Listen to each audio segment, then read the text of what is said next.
करतोय, ज्या ठिकाणी गणेशोत्सव साजरा करतोय तिथं गणेशोत्सव साजरा करत असताना मी ज्या मंडळात आहे याहीपेक्षा माझ्या शेजारी ज्या मंडळाचा गणपती आहे माझ्याही पेक्षा त्या मंडळातले जेवढे काही सदस्य आहेत माझ्या मंडळाच्या सदस्यापेक्षा ते सदस्य माझ्या अधिक जवळचे आहेत आणि ते माझे बंधू आहेत, ते माझे भाऊ आहेत. आम्ही सर्व एकात्मतेने आणि एकतेने छत्रपती शिवरायांचे विचार घेऊन त्या ठिकाणी गणेशोत्सव संपन्न करूया अशी त्या ठिकाणी धारणा ठेवून प्रत्येकाने गणेशोत्सव साजरा केला पाहिजे.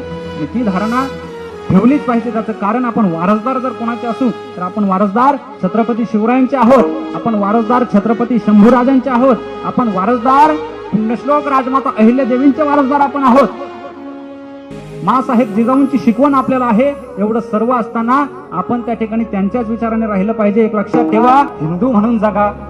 त्या ठिकाणी प्रत्येकाने हा या जातीचा, तो या जातीचा, मी अमुक जातीचा, मी तमुक जातीचा हे वर्णन न करता मी हिंदू आहे आणि हिंदुस्तान माझा देश आहे ही भावना मनामध्ये ठेवा.